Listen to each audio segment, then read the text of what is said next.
I never went looking for a fight, but man, sometimes trouble finds you like a stray dog that won't quit following.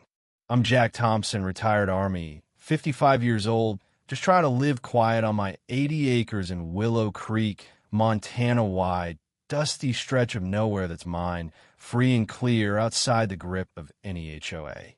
My dream was simple: raise bison, feel the earth under my boots, and let the world spin without mutinal Sheila Baxter, the queen bee of the nearby Pine Hollow Estates HOA, decided my life didn't fit her vision of suburban perfection.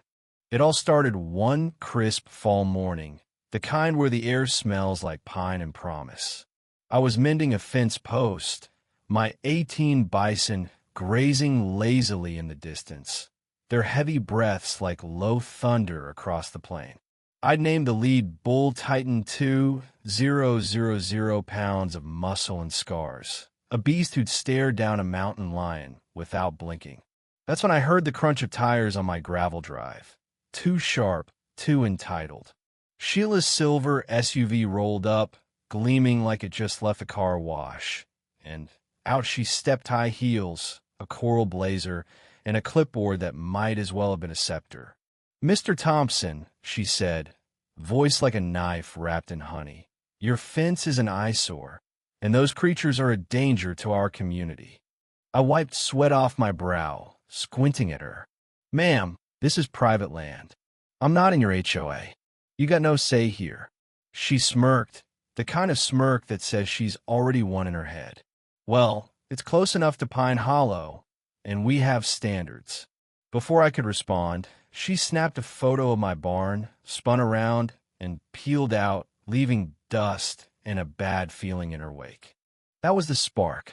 Over the next few weeks, it was like Sheila declared war by paper cut. Letters started showing up in my mailbox fines for non-compliant fencing, warnings about livestock hazards, even a notice demanding I tear down my hay shed because it clashed with community aesthetics.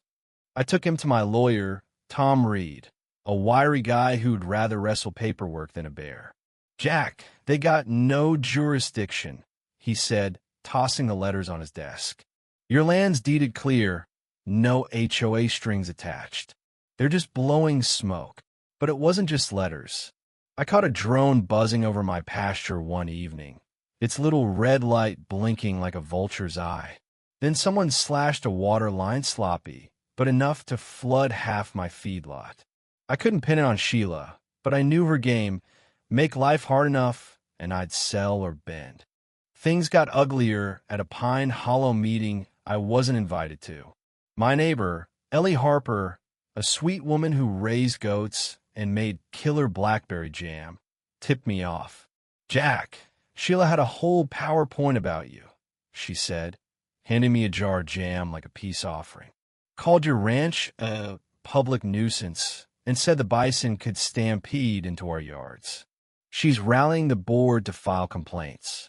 I laughed, but it was a hard, bitter sound. "Let her try.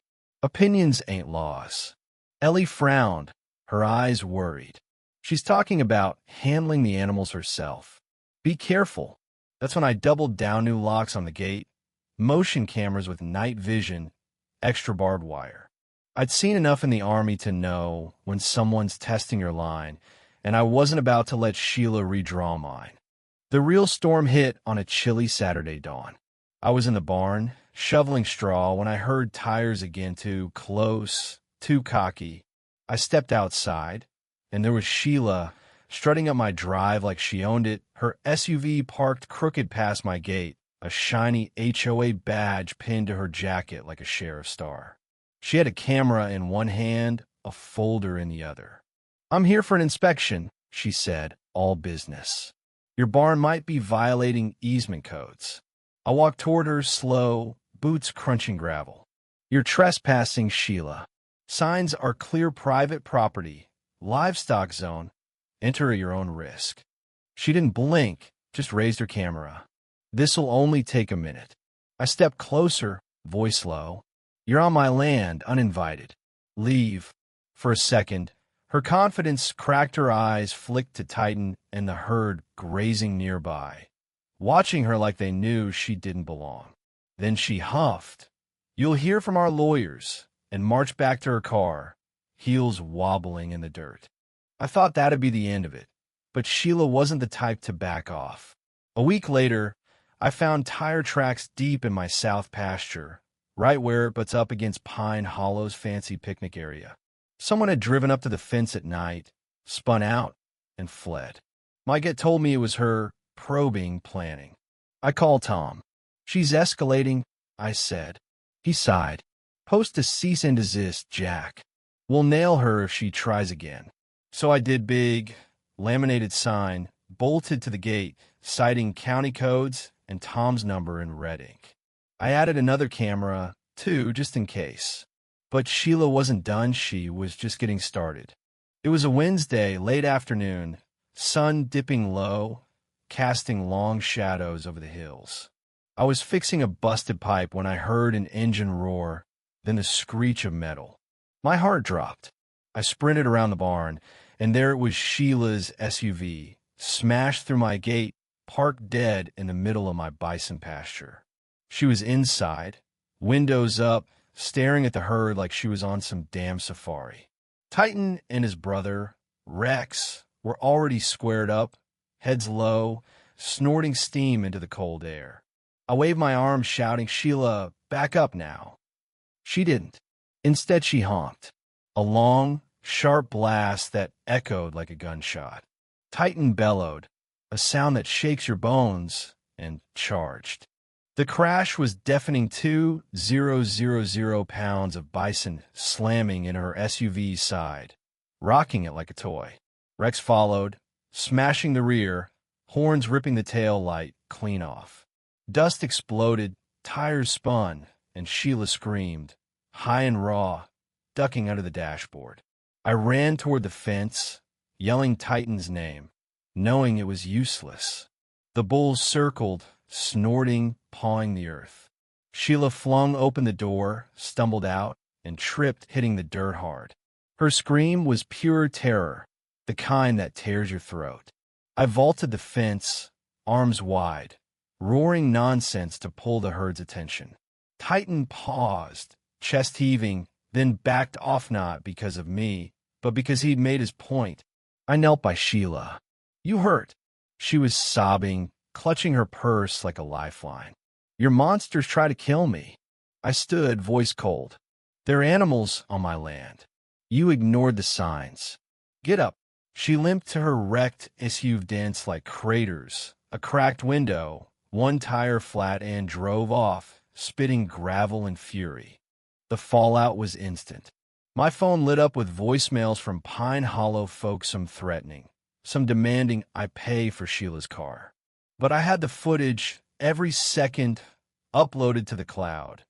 Her breaching the gate, honking the bull's response. I sent it to Tom and my old Army buddy, Mike Delgado, now a county wildlife officer. Mike laughed grimly. "She's lucky she's alive. You're covered under livestock protection laws. She trespassed on a preserve." Tom was already drafting filings. "She'll sue," he said, "but we'll bury her." Sure enough, Sheila filed a lawsuit claiming I'd endangered her with rogue livestock, demanding I pay for her car, her trauma, and relocate my bison. She spun a tale online, too, in Pine Hollow's newsletter, painting herself as a martyr attacked by my uncontrolled beasts. No mention of the gate, the signs, or her honking. But she made a mistake. Her HOA live-streamed her second stunt. She'd come back, not through the gate this time, but with a camera crew and a safety inspector filming at my fence, shouting about community threats. Titan wandered over, snorted, and they scattered like roaches.